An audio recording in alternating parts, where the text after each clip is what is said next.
నమస్తే. Welcome to our channel voice of Lakshmi. గంటి భానుమతి గారు రచించిన బరువు బాధ్యత అనే చక్కటి కథను వినేద్దామండి ఈరోజు. ఇక కథ మొదలు పెడదామా? ఆమెకు పెద్ద సమస్య వచ్చింది. ఏం చేయాలో తెలియక ఆఫీస్లో కొలీగ్ని సలహా అడిగింది. సరిగ్గా నాకు ఇలాంటి సమస్య వచ్చిందని, అత్తారింట్లో ఈ సమస్యకు చర్చకు పెడితే మా హస్బెండ్ ఒప్పుకోకపోవడంతో విడాకులు తీసుకున్నానని తన అనుభవం వివరించి చెప్పింది ఆ కొలీగ్. అంటే నా సమస్యకు కూడా పరిష్కారం విడాకులేనా అని భయపడింది ఆమె. ఇంతకీ ఆమె సమస్య ఏమిటి? ఆమెకు ఎలాంటి పరిష్కారం లభించింది? బస్సులో కూర్చున్నాను కానీ అమ్మ చెప్పిన విషయం గురించే ఆలోచిస్తున్నాను. మీ నాన్నకి ఈ మధ్య మతిమరుపు ఎక్కువైంది. ఏదో వయసు పైబడుతోంది కదా, మతిమరుపు సహజం అనుకున్నాను. పెద్దగా పట్టించుకోలేదు. కానీ పట్టించుకునే సమయం వచ్చింది. మొన్న సాయంత్రం ఎప్పట్లాగానే బయటికెళ్లారు. చీకటి పడిపోయింది. ఎంతసేపటికి రాలేదు. ఏం చేయాలో తెలియలేదు. ఎక్కడని వెతకను, ఏం చెప్పి వెతకను, ఎటని వెళ్ళను. ఏదైనా యాక్సిడెంట్ అయిందా అని పోలీస్ స్టేషన్కి వెళ్ళి రిపోర్ట్ కూడా ఇచ్చాను. ఎలాంటి వార్త వినాల్సి వస్తుందో అని ఆ రాత్రంతా భయంగా గడిపాను. కానీ మర్నాడు పోలీసులు తీసుకొచ్చి ఇంట్లో దింపి వెళ్ళారు. జాగ్రత్తగా కనిపెట్టుకుని ఉండండి, ఎవరైనా డాక్టర్కి చూపించండి అని చెప్పి వెళ్ళారు. అది విన్నాక ఏం చేయాలో తోచలేదు. ఎక్కడికి వెళ్ళారు అని అడిగితే చెప్పరు. ఆఖరికి చెప్పారు, మన ఇంటి సందు మర్చిపోయానని. ఆ మాట విన్నాక ఇంకా భయం వేసింది. నిన్న ఇంకో భయంకరమైన విషయం. నన్నే గుర్తుపట్టలేదు. నువ్వెవరు అని అడిగారు. ఇది వరకటిలా పూజా పునస్కారాలవి చేయటం లేదు. ఆయనకి ఏది గుర్తుండటం లేదు. నాకెందుకో భయంగా ఉంది. నువ్వు చాలా దూరంగా ఉన్నావు. నీ సంసారం నీకుంది. అయినా రమ్మంటున్నాను. నువ్వు నా పక్కనుంటే ఏం చెయ్యాలో తెలుస్తుంది. ఒక్కసారి రా. నువ్వు తప్ప ఇంకెవరున్నారు నాకు? అమ్మ మాటలు విన్నాక నాకేం చెయ్యాలో తెలియలేదు. కొలీగ్ స్మిత దగ్గరికి వెళ్ళి విషయం చెప్పాను. ఇంకా ఆలోచించుకు, వాళ్ళిద్దరినీ నీ దగ్గరికి తెచ్చుకో. సరిగ్గా నాకు కూడా ఇలాంటి సమస్య వచ్చింది. మా పేరెంట్స్కి మేమిద్దరం ఆడపిల్లలం. అక్క యుఎస్లో ఉంటుంది, నేను ఇక్కడ. అమ్మకి నాన్నకి వయసు 70 దాటింది. ఏ పని చేసుకోలేని పరిస్థితి. ప్రతిదానికి పక్క వాళ్ళ మీద ఆధారపడుతున్న పేరెంట్స్ని ఇక్కడికి తెచ్చుకుంటానని ఇంట్లో అన్నాను. దానికి పెద్ద గొడవ. ఎందుకంటే అత్తగారు మామగారు మా ఇంట్లోనే ఉంటున్నారు. పరాయి వాళ్ళు ఎందుకు అన్నారు. మా అమ్మ వాళ్ళు పరాయి వాళ్ళు ఎలా అవుతారు అన్నాను. పెళ్ళయ్యాక నీకు ఆ ఇంట్లో వాళ్ళంతా పరాయి వాళ్లే కదా, అంతగా అయితే వాళ్లను విడిగా ఉండమన్నారు. నేను ఒప్పుకోలేదు. అందరం కలిసే ఉందామన్నాను. మా హస్బెండ్ కుదరదన్నారు. లేకపోతే విడాకులే అన్నారు. ఆశ్చర్యం వేసింది. ఎంత సులభంగా పరిష్కారం చూపించారో అని. ఏం చెయ్యాలి? పోట్లాటలు. మా వాళ్ళని వదులుకోలేను. ఈరోజు ఈ గొడవలు భరించను లేను. బాగా ఆలోచించి ఓ నిర్ణయం తీసుకున్నాను. విడాకులు తప్పలేదు, తీసుకున్నాను. అమ్మ వాళ్ళను తెచ్చుకున్నాను. ఇక్కడ మనకి కర్తవ్యం బాధ్యత రెండూ ఉంటాయి. అంతకు మించి మానవత్వం ఉంది. అందుకని ఏం చేయాలో బాగా ఆలోచించుకో అంది. ఆమె మాటలు విన్నాక ఆలోచనలో పడ్డాను. ఈ సమస్యకి కూడా పరిష్కారం విడాకులేనా? ఇంతకన్నా మంచిది లేదా? ఏం చెయ్యాలి? నన్ను కని పెంచి విద్యాబుద్ధులు చెప్పించి నాకు జీవితాన్నిచ్చిన వారి పట్ల నేను చూపించాల్సింది కర్తవ్యమా బాధ్యత? మరి నా భర్త ఒప్పుకోకపోతే ఏం చెయ్యాలి? ముందు అమ్మ దగ్గరికి వెళ్ళాలి. వెళ్ళడం అయితే వెళ్తాను, అదేం పెద్ద కష్టమైనది కాదు. ఆ తర్వాత ఏమిటి? డాక్టర్ దగ్గరికి తీసుకెళ్ళాలి. మామూలు డాక్టర్ దగ్గరికి కాదు, ఏ న్యూరాలజిస్టో సైకాలజిస్టో దగ్గరకో తీసుకుని వెళ్ళాలి. నాన్న మతిమరుపుకి సమస్యకి కారణం తెలియాలంటే బ్రెయిన్ సంగతి చూడాలి. అందుకు సిటీ స్కాన్, ఎంఆర్ఐ చేయించాలి. వీటికి చాలా డబ్బు అవసరం. నేను అంత ఇవ్వగలనా? మందులవి కూడా ఖరీదే. ఇవన్నీ నేను చేయగలను. ఆ శక్తి నాకుంది. అయితే వీటికి నా భర్త అనుమతి తీసుకోవాలి. కానీ అది అవసరమా? తనకి చెప్పకుండా నేను ఇవన్నీ చేయగలనా? చెప్పకుండా చేస్తే మోసం చేసినట్లు కాదా? అప్పుడు మా బంధానికి అర్థం ఉంటుందా? ఒకరి మీద ఒకరికి నమ్మకం పోయినట్లే కదా. అలా చేస్తే మా మధ్య దూరం పెరుగుతుందా? ఆ దూరం ఎంతవరకు వెళ్తుంది? స్మిత అన్నట్టు విడాకుల వరకు వెళ్తుందా? అలా జరగడం నాకు ఇష్టం లేదు. ఏం జరిగితే అదే జరుగుతుంది. ఏదైనా సరే సురేంద్రకి చెప్పాలి. తను నాకు ప్రతి విషయం చెప్తాడు. అది తన క్యారెక్టర్.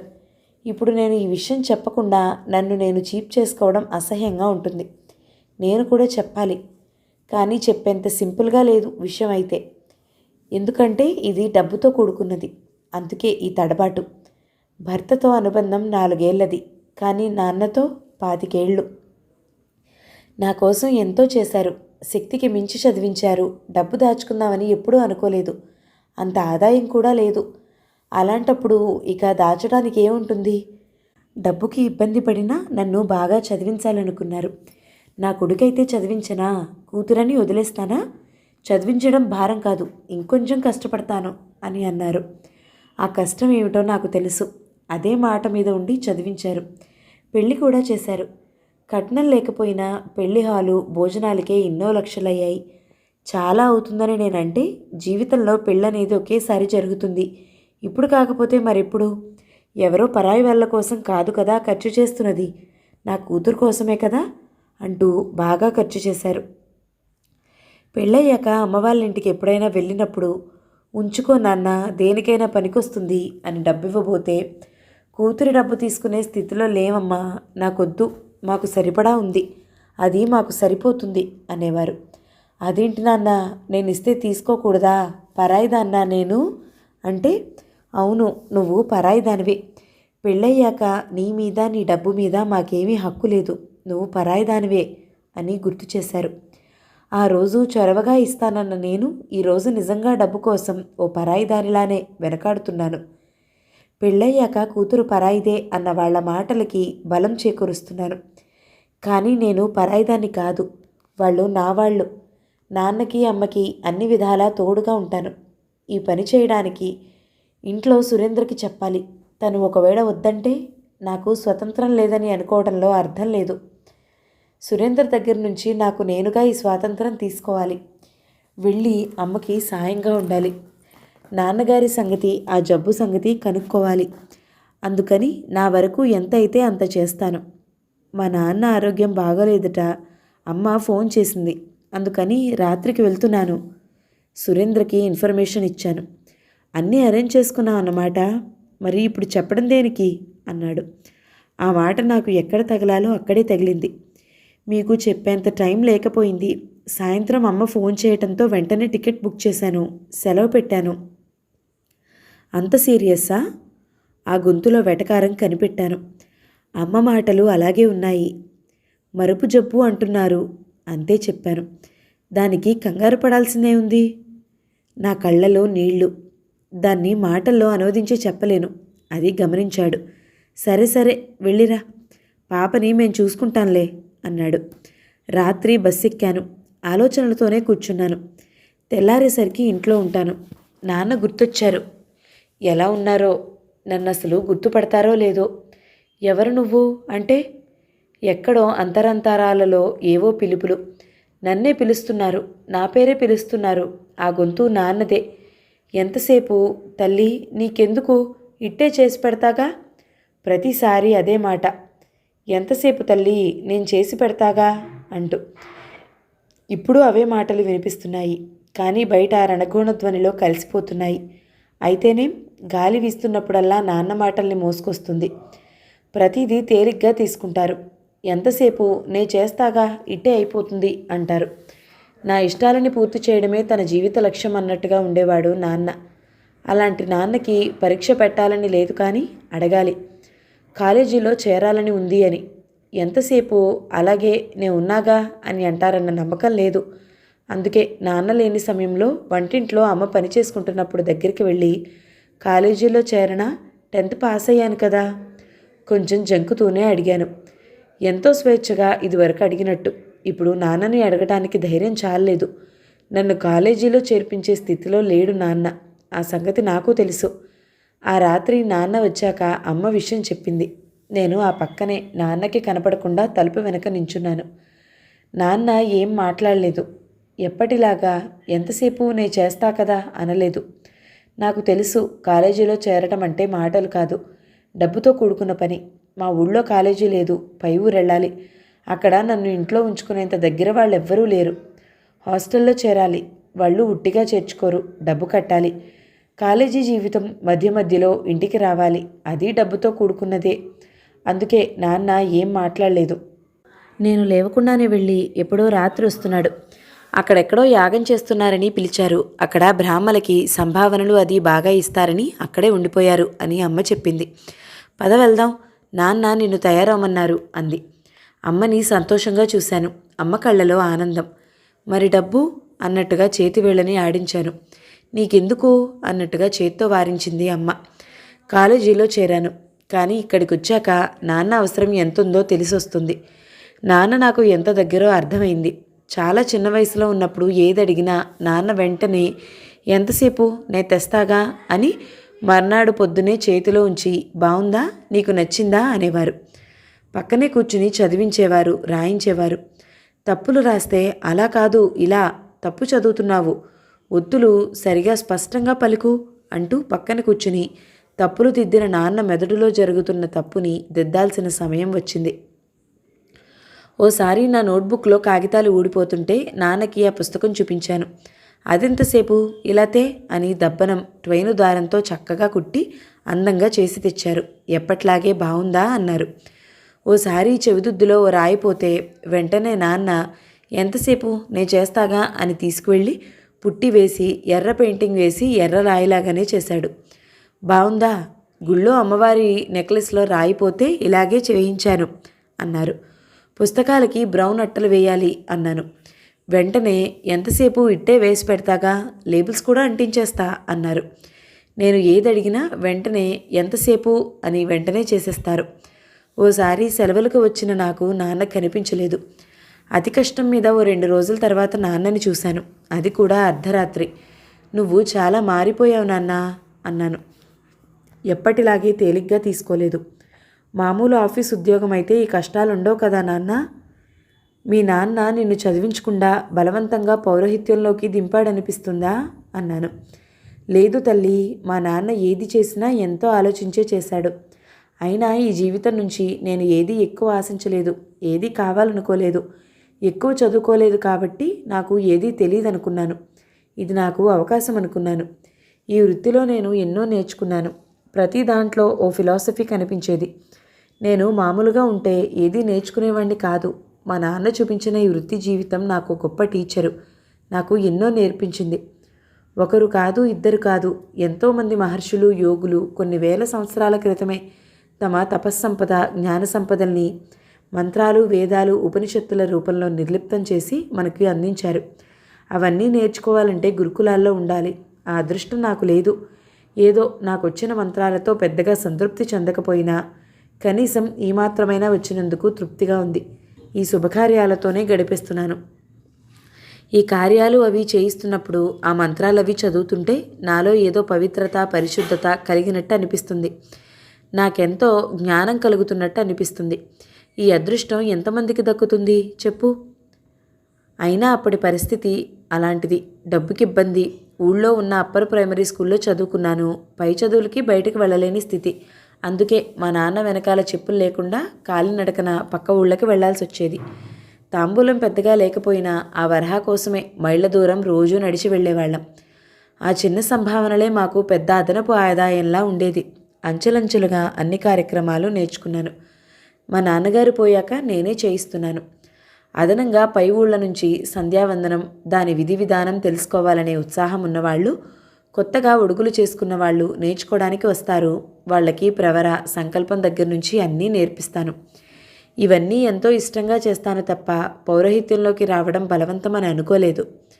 ఎందుకిలా అయ్యిందా అని ఎప్పుడూ అనుకోలేదు. ఓసారి వెనక్కి తిరిగి గడిచిన వాటిల్లోని అన్ని చుక్కల్ని కలిపితే జీవితంలో గడిపిన ప్రతి క్షణం నాకు ఏదో ఒకటి ఇస్తూనే ఉంది. అందుకే నేను ఈ రోజున ఇన్ని కార్యాలు, పూజలు, గృహప్రవేశాలు చేయించగలిగాను. నిన్ను ఇంజనీరింగ్ చదివించగలిగాను. నేను ఇవ్వగలిగేది ఇదే. జీవితాన్ని ఇవ్వలేను కదా. నాన్న ఏమీ ఇవ్వలేదంటాడు, కానీ తనలో ఓ ముక్కనే ఇచ్చాడు. అది అపురూపమైనది. నాకు చదువు చెప్పించాడు. మనిషినికి ఇవ్వాల్సిన సంస్కారాన్ని ఇచ్చాడు. ఓ విత్తనం లాంటి చెట్టుని చేశాడు. చెట్టు పెద్దగా అయ్యింది. ఈరోజు ఆ చెట్టు నీడన నాన్నని కూర్చోబెట్టాల్సిన సమయం వచ్చింది.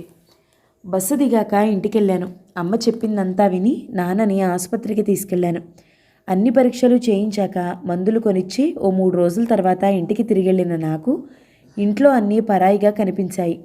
ఎందుకంటే మీ నాన్న ఎలా ఉన్నారు అని ఎవ్వరూ నన్ను అడగలేదు. ఇంట్లో ఇలాంటి వాతావరణం ఉంటే నా మనసులో ఉన్నది చెప్పగలనా అన్న సందేహం. కానీ చెప్పక తప్పదు. అందరూ ఉన్నప్పుడు విషయం ప్రస్తావించాను. మా నాన్నని మన ఇంటికి తీసుకొద్దాం అనుకుంటున్నాను అని ఓసారి అందరి వైపు చూశాను. వాళ్ళ రియాక్షన్స్ ఎలా ఉన్నాయో అని.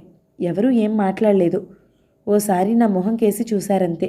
నాకు ఏం చెయ్యాలో తోచలేదు.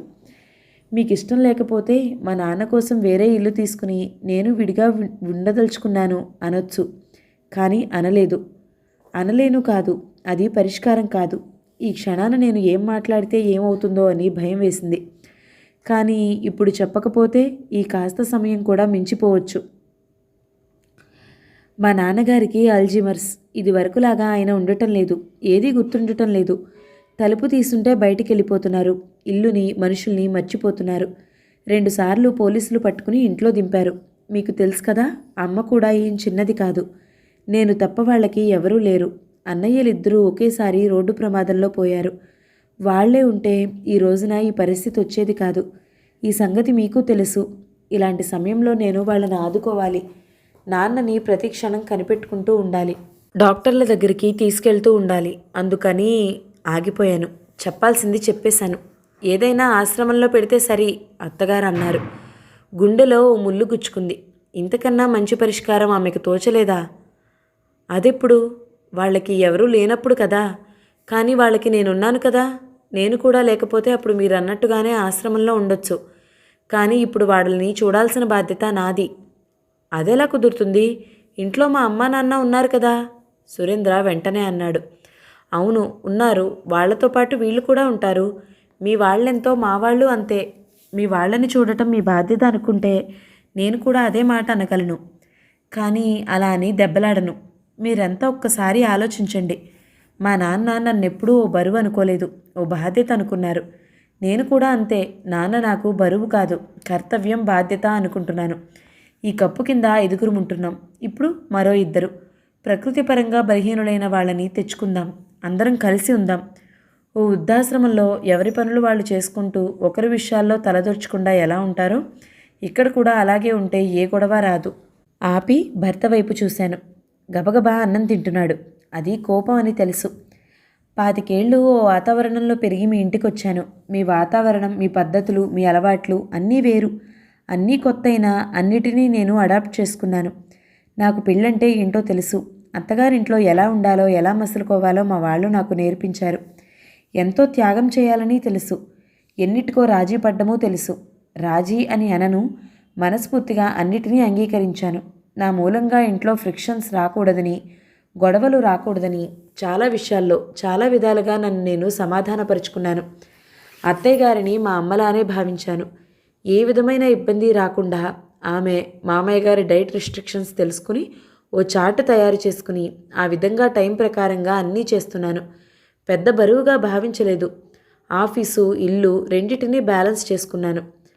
మీ వాళ్ళని నా వాళ్లే అనుకున్నాను. నేను అలా అనుకున్నప్పుడు మీరు కూడా అలా అనుకుంటే కుటుంబం అనే పదానికి సరైన అర్థం ఇచ్చిన వాళ్ళం అవుతాం. ఇందులో మానవత్వంతో కూడిన రాజీ ఉంది. నాకు తెలుసు ఇక్కడ వ్యక్తిత్వాల మధ్య, అహంకారాల మధ్య గొడవలు వస్తాయని. వంటల మూలంగా గొడవలు రాకుండా వంట మనిషిని పెట్టుకుందాం. చిన్న చిన్న పనులు చేయడానికి ఓ మనిషిని పెట్టుకుందాం. ఎక్కడ ఏ సమస్య వచ్చినా సామరస్యపు పరిష్కారం వైపు ఆలోచిద్దాం. మా నాన్నగారు ఎన్ని రోజులు బతుకుతారో తెలీదు. ఈ కొన్ని రోజులు వృద్ధాశ్రమంలో పెట్టడం నాకు ఇష్టం లేదు. అందరం ఒకరికొకరం తోడుగా, స్నేహితుల్లా ఉండి మన పిల్లలకి ఓ ఉదాహరణగా ఉందాం. కుటుంబం అంటే అమ్మా నాన్న మాత్రమే కాదు, వీళ్ళందరూ కూడా వస్తారని ప్రాక్టికల్గా చూపిద్దాం అన్నాను. ఎవ్వరూ మాట్లాడలేదు. అయినా ఇది నువ్వు చెప్పినంత సులభం కాదు. ఈ వయసులో రోజువారీ వచ్చే ఈ గొడవల్ని నేను ఓపలేను అని చాలాసేపటికి అత్తగారు అన్నారు. గొడవలనేవి ఎవరికీ ఇష్టం ఉండదు. అవి రాకుండా నేను చూసుకుంటాను. నేను మీ అందరికీ చెప్పదగిన దాన్ని కాదు. మీరందరూ పెద్దవాళ్ళు, ఉద్యోగాలు చేసిన వారే. మా అమ్మ ఉద్యోగం చేయకపోయినా సర్దుకుపోయే తత్వం గల మనిషి. ఓ విధంగా అందరూ ఇంటెలిజెంట్లే. అందరికీ తెలివితేటలున్నాయి. కానీ అది ఇప్పుడు పనికొస్తుందో లేదో తెలియదు. ఇప్పుడు మనకి కావాల్సింది ఇంటెలిజెన్స్ కోషెంట్ కాదు, ఎమోషనల్ కోషెంట్. దీన్నే మేము క్రైసిస్ మేనేజ్మెంట్లో ఉపయోగిస్తుంటాం. ఇప్పుడు మనం దానిని పెంచుకోవాలి. ఎదుటి మనిషి అర్థం కావాలంటే మనసుకి ఉన్న కళ్ళజోడు తీసేయాలి. ఓ సముద్రాన్ని, ఓ కొండని, ఆకాశాన్ని చూసినంత ప్రశాంతంగా చూడాలి. వీటి మీద అభిప్రాయాలు ఎవరికీ ఉండవు. వాటిని అలాగే చూస్తున్నాం. ఇది ప్రాక్టీస్ చేస్తే మనకు ఎవరితోనూ శత్రుత్వం, అసూయ ఉండదు. మన ప్రవర్తన, మన భావోద్వేగాలపైన మనకు అదుపుండాలి. కోపం, ఈర్ష్య, ఏడుపు, నవ్వు అన్నీ మనలో జరిగే రసాయనిక చర్యలే. మనం ఎవ్వరం శాశ్వతం కాదు. జీవితాంతం గడపాల్సింది మనతోనే. అందుకే దీనిని కేవలం రసాయనిక చర్యగా కాకుండా మన తెలివి, శక్తి ఉపయోగించి ఈ జీవశక్తిని అమృతంగా మారుద్దాం. ఎవ్వరూ మాట్లాడలేదు. ఓ ఉదయాన్నే ఆఫీస్కి తయారయ్యే హడావిడిలో ఉన్నాను. పేపర్ చదువుకుంటున్న మామగారు నన్ను పిలిచి ఇలా అన్నారు. ఈ 4 రోజులు మేము ముగ్గురం బాగా ఆలోచించుకున్నాం. నువ్వు చెప్పింది బాగానే ఉన్నట్టు అనిపించింది. ఉన్నన్ని రోజులు నిజమైన ఆనందాన్ని మన ఇంట్లోనే అనుభవిద్దాం. మన మమకారాల మీద, అహంకారాల మీద అదుపు సాధిద్దాం. అందరం కలిసి ఉందాం. ఒకరికొకరం తోడుగా, ఆసరాగా, ఆధారంగా, ఆలంబనగా మన ఇంట్లోనే ఓ ఆశ్రమంలో ఉన్నట్టుండి ఎవరి పరిధుల్లో వాళ్ళుందాం. కథ సమాప్తం. ఈ కథ కనుక మీకు నచ్చినట్లయితే లైక్ చేయండి, షేర్ చేయండి, కమెంట్ చేయండి. మన ఛానల్ని తప్పకుండా సబ్స్క్రైబ్ చేయండి. Thank you so much for watching. నమస్తే.